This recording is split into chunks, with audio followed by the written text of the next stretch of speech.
Gordon was resting in a siding when Henry came by and said, "Hello, fat face."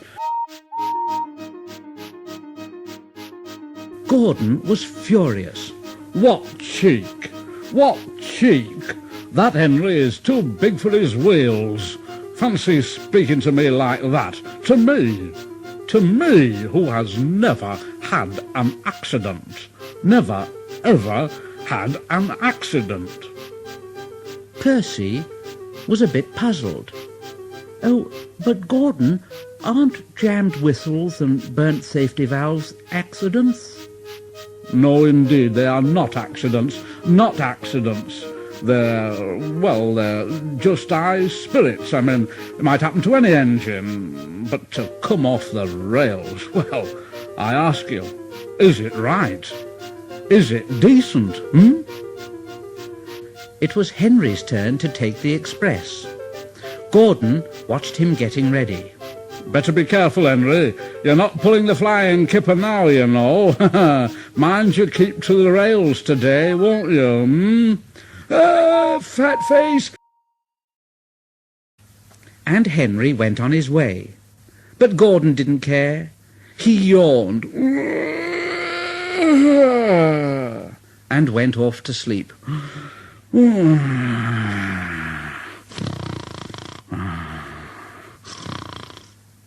But he didn't sleep long, because his driver came along and said, "Come on, wake up, Gordon. A special train's coming and we're to pull it."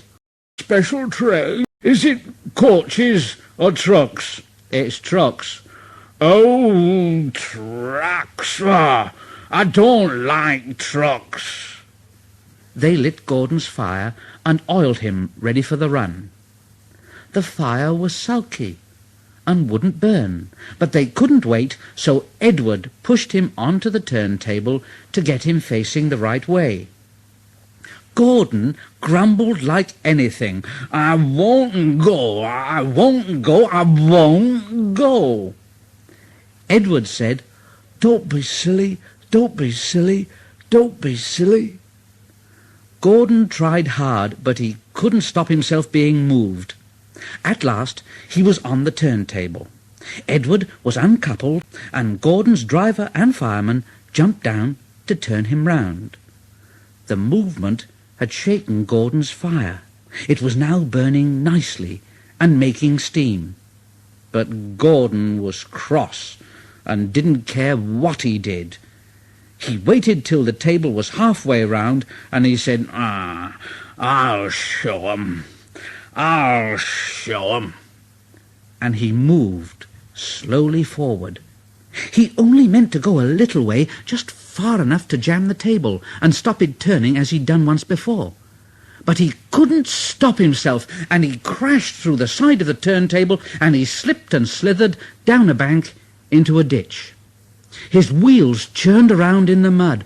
"Oh, my wheels are spinning. I can't get out. I can't get out. Oh, please get me out. Please get me out." But his driver and fireman said, "No, not a hope, not a hope.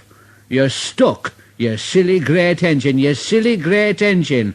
Don't you understand that? Don't you understand that, They telephoned the Fat Controller, who said, Yes, yes, yes. Oh, so Gordon didn't want to take the special and ran into a ditch. Oh, yes. What's that you say? The special's waiting? Well, tell Edward to take it, please. Yes. Gordon? Oh, leave him where he is. We haven't got time to bother about him now. A family of frogs croaked at Gordon as he lay in the mud. Gordon, Gordon, Gordon, Gordon, Gordon, Gordon. On the other side of the ditch, some little boys shouted out, "Coo, doesn't he look silly? They'll never get him out." And they began to sing, "Silly old Gordon fell in a ditch, fell in a ditch, fell in a ditch. Silly old Gordon fell in a ditch all on a Monday morning. Ha ha ha ha." Then the school bell rang, and they chased off down the road. Gordon was in a mess, and he said,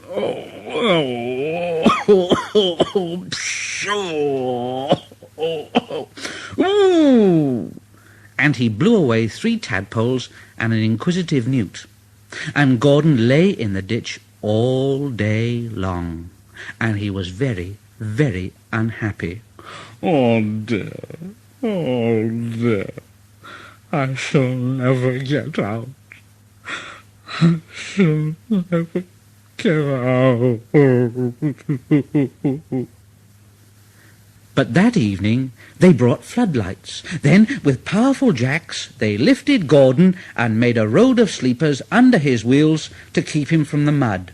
Strong wire ropes were fastened to his back, and James and Henry, pulling hard, at last managed to bring him to the rails.